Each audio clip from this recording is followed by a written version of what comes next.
makers in the Iranian parliaments demanded that the country start building a nuclear bomb over concerns the resumptions of sanctions could restart war with Israel. अब एक मेरी बात को गौर से सुनिएगा। अब बात ये इस टाइम राइट नाउ कि मोर इंपॉर्टेंटली ईरान के जो इस टाइम हार्ड लाइनर्स हैं, जो हार्ड लाइनर्स, अब ईरान में आपको पता दो तरह के लोग हैं। एक हार्ड लाइनर्स हैं जो कहते हैं कि नहीं, ईरान को न्यूक्लियर वेपन ही बनाना है, वरना वो इराक बन जाएगा, वरना वो सीरिया बन जाएगा, और ईरान को अगर अपने आप को सर्वाइव करना तो उसको न्यूक्लियर वेपन बनाना पड़ेगा। जबकि दूसरी तरफ जो है, मोर इंपॉर्टेंटली जो दूसरा तबका है, जो मैंने आपको बताया, जो मॉडरेट्स हैं, जो कि मसूद पेज़ेश्किन खुद भी एक मॉडरेट आदमी है, अली लरजानी साहब हो गए, इसके अलावा जो ईरान के आप कह सकते हैं जो ईरान के जो फॉरेन मिनिस्टर हैं, ये सारे लोग जो हैं मोर इम्पॉर्टेंटली इस टाइम जो है ये सारी बातें जो वो कर रहे हैं वो बेसिकली ये बता रहे हैं दुनिया को कि ईरान जो है वो न्यूक्लियर टॉक्स के लिए तैयार है। फिर भी लेकिन जो हार्ड लाइनर है वो कहते हैं कि नहीं, हमें टॉक्स नहीं करनी, हमें न्यूक्लियर वेपन बनाना है, अदरवाइज हमारा इराक वाला हाल हो जाएगा या हमारा सद्दाम हुसैन वाला हाल हो जाएगा। अगली बात आपको बताऊंगा।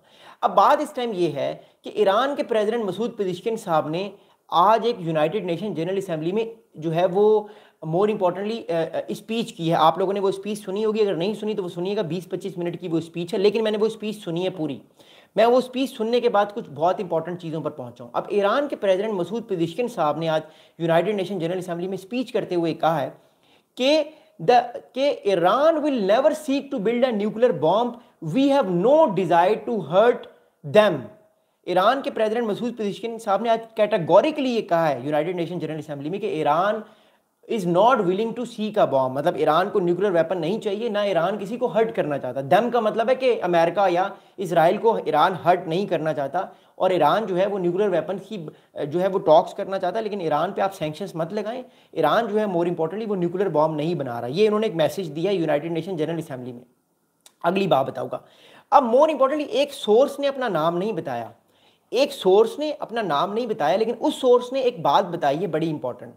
An Iranian source, that source did not tell the name to Reuters, that several messages have been conveyed to Washington for resumptions of talks via mediators in the past weeks, but Americans have not yet responded. अब बात यह है कि कुछ sources ये Reuters को बता रहे हैं, अपना नाम उन्होंने नहीं बताया, लेकिन उन्होंने रॉयटर्स को, जो एक अखबार एजेंसी, उन्होंने कहा है कि ईरान पिछले कई हफ्तों से अमेरिका को बार बार सीख कर है via Pakistan, via Saudi Arabia कि आप हमसे बात करें, हम न्यूक्लियर टॉक्स पे बात करने को तैयार हैं, हम अभी बड़ी तंगी में हैं, हमारी मईशत, हमारी इकॉनमी फारिग हो रही है, हम पे सैंक्शंस हटाएं, हम न्यूक्लियर टॉक्स पे बात करने को तैयार हैं, हमारा वादा है कि हम यूरेनियम की इनरिचमेंट नहीं करेंगे। लेकिन वो सोर्स ये बात करता है कि ईरान ने जितनी बार भी कोशिश की अमेरिका से बात करने की, अमेरिका ने जवाब नहीं दिया। America is silent right now. अब अमेरिका क्यों साइलेंट है वो मैं भी आपको थोड़ी देर बाद बताता हूँ। अब दूसरी तरफ जो स्टीव विटकॉफ हैं, जो आपको पता है कि ट्रंप साहब के बड़े क्लोज अलाई हैं, बहुत बड़े बिजनेसमैन हैं, इनके क्रिप्टो करेंसी में billions and billions of dollars के इनके और इनकी फैमिली के इन्वेस्टमेंट्स हैं। स्टीव विटकॉफ जो है वो गज़ा वाले मामले में भी जो है वो अमेरिका की तरफ से इनवाई गए हैं जंगों को रुकवाने के लिए। ईरान वाले मामले में भी बहुत एक्टिव हैं, फिर इसराइल और के मामले में बड़े एक्टिव हैं, और वो रशिया यूक्रेन वॉर के मामले में बड़े एक्टिव हैं। अच्छा, स्टीव विटकॉफ जो है ये बहुत क्लोज हैं ट्रंप साहब और उनकी फैमिली के। अब स्टीव विटकॉफ ने इस बारे में क्या बात की है वो मैं आपको बताता हूँ। स्टीव विटकॉफ साहब ने कहा है अमेरिका की तरफ से कि I think we have a desire, however, to either realize a permanent solution and negotiate around snapbacks, and if we can't, then snapbacks will be what they are. They are the right medicine for what's happening. अब Steve Witkoff साहब इस तरह की बातें वैसे करते तो नहीं है, लेकिन ये इन्होंने इस बार बड़ी हार्ड बात की है। स्टीव विटकॉफ साहब ने बात की कि ईरान ने अगर हमसे टॉक्स ना की तो हफ्ते का आखिरी दिन है, सैटरडे के बाद स्नैपबैक्स जो है वो ईरान पे सैंक्शंस लग जाएंगी। इन सैंक्शंस का मतलब ये कि ईरानियन अथॉरिटीज़ के जितने भी एसेट्स हैं जो दुनिया जहां में है, यानी बैंक्स में पैसे हैं, स्विस अकाउंट्स में पैसे हैं, अमेरिकन बैंक्स में पैसे हैं, जो भी बाहर एसेट्स हैं वो सारे के सारे अमेरिका जैम कर लेगा, फ्रीज कर लेगा। प्लस ईरान पे और सख्त पाबंदियां लग जाएंगी। जो थोड़ा बहुत ईरान ऑयल इंपोर्ट या एक्सपोर्ट करता है वो भी फारिग हो जाएगा, ईरान वो भी नहीं कर सका, ईरान को और टाइट कर दिया जाएगा। तो ये इस टाइम अमेरिका के अंदर थिंकिंग पाई जाती है। अगली बात आपको बताऊंगा।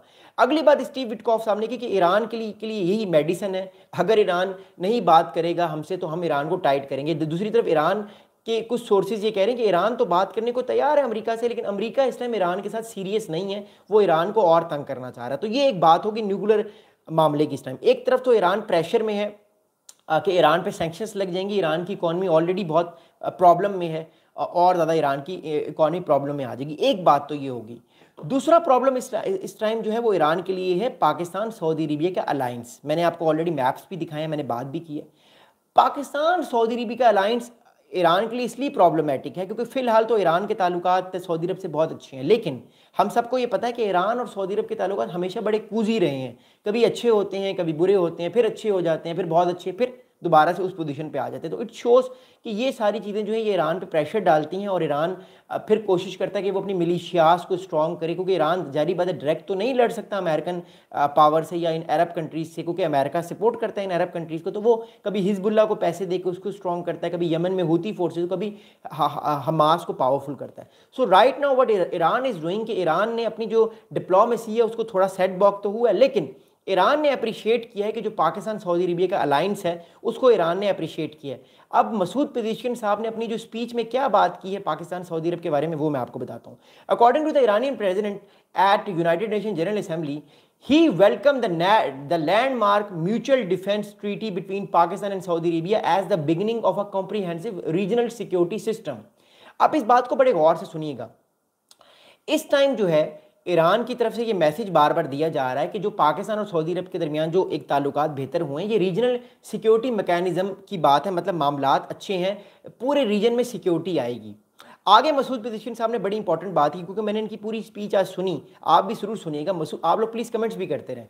मसूद पेज़ेशकियान साहब ये कहते हैं कि Iran welcomes the defensive pact between two brotherly Muslim countries, the Kingdom of Saudi Arabia and the Islamic Republic of Pakistan, as the beginning for a comprehensive regional security system with the cooperation of the Muslim states of West Asia in the political security and defense domains। अब बात इस time ये है as of now कि Iran ने भी endorse कर दिया है कि पाकिस्तान और सऊदी अरबिया जो टू ईरान के ब्रदरली कंट्रीज़ हैं, उनका जो डिफेंस पैक्ट है ये मोर इंपॉर्टेंटली पूरे के पूरे रीजन के अंदर स्टेबिलिटी लेकर आ सकता है और एक तरह से डिटर कर सकता है इसराइल को कि वो आगे ना आए, वो जहाँ पे है वहीं पे रुका रहे। अब मैं आपको एक बड़ी इंपॉर्टेंट बात बताऊँगा, फिर मैं आपको बताऊँगा कि एक बड़ा रिसेंटली एक बड़ा इंपॉर्टेंट वाक़या हुआ। पाकिस्तान के जो डिप्टी प्राइम मिनिस्टर और जो फॉरेन मिनिस्टर हैं इसहाक डार साहब, उन्होंने एक हिंट दिया है। उन्होंने क्या हिंट दिया है, फिर मैं आपको मैप भी दिखाता हूं। उन्होंने एक हिंट दिया है, उनसे इंटरव्यू जब लिया गया तो उनसे एक बड़ी इंपॉर्टेंट बात पूछी गई। इसहाक डार साहब से ये पूछा गया कि मोर इंपॉर्टेंटली कि आपको क्या लगता है इसहाक डार साहब, क्या पाकिस्तान और सऊदी अरब और भी कंट्रीज़ को इस डिफेंस पैक्ट में लेकर आ सकते हैं? तो इसहाक डार साहब ने क्या बात की, तरह गौर से सुनिएगा। इसहाक डार साहब ने कहा कि this is premature to say anything, but some other countries want to enter into an agreement of this nature. अब जुमे वाले दिन, आज से तकरीबन 5 दिन पहले, इसहाक डार साहब ने एक इंटरव्यू दिया जब उनसे पूछा गया कि क्या इसहाक डार साहब और कंट्रीज भी ऐसे डिफेंस पैक्ट के अंदर आना चाहते हैं। तो इसहाक डार साहब ने कहा कि ये प्री मेच्योर है कहना, ये अभी कवल अज़ वक्त ये चीज़ कहना है, लेकिन बहुत सारे कंट्रीज जो हैं वो चाहते हैं कि वो म्यूचुअल डिफेंस ट्रीटी में आ जाए पाकिस्तान सऊदी अरबिया की। अब मैं आपको मैप पर लेकर जाना चाहता हूं, मैं आपको एक चीज़ बताना चाहता हूं, गौर से सुनिएगा। हियर वी गो अगेन, मैं आपको मैप दिखा रहा हूं, ये मेरी स्लाइड्स थी। ओके, अब मुझे क्या लगता है, ये मेरा अपना पर्सनल असेसमेंट है, मुझे क्या लगता है कि कौन कौन से कंट्रीज इस टाइम इस म्यूचुअल डिफेंस ट्रीटी में आ सकते हैं। ओके, अब देखिए, पहली बात तो ये है कि पाकिस्तान और सऊदी अरब का जो अलायंस है, इस तरह के अलायंस में कौन कौन से कंट्रीज आना चाहेंगे और आ सकते हैं, मैं आपको बताता हूं। देखिए, आज हमने विजुअल्स देखे कि पाकिस्तान के प्राइम मिनिस्टर शहबाज शरीफ साहब आज जो है उनकी मुलाकात हुई, कतर के अमीर से मुलाकात हुई उनकी। ओके, कतर के ये कुवैत है, कतर के अमीर से उनकी मुलाकात हुई, ये कतर है, ठीक है,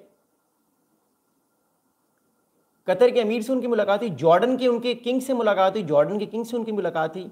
और इसके अलावा एक बड़ी इंपॉर्टेंट बात हुई कि इंडोनेशिया के भी प्राइम मिनिस्टर बैठे हुए थे। लेकिन एक और बड़ी इंटरेस्टिंग बात बताऊं, इस टाइम पाकिस्तान के अंदर, पाकिस्तान में बहरीन की मिलिट्री के कुछ लोग भी पाकिस्तान में विजिट पे हैं, बहरीन के भी कुछ लोग पाकिस्तान के मिलिट्री दौरे पर हैं। अब ये क्या चीज़ कुक हो रही है, मैं आपको बताना, ज़रा समझिएगा गौर से।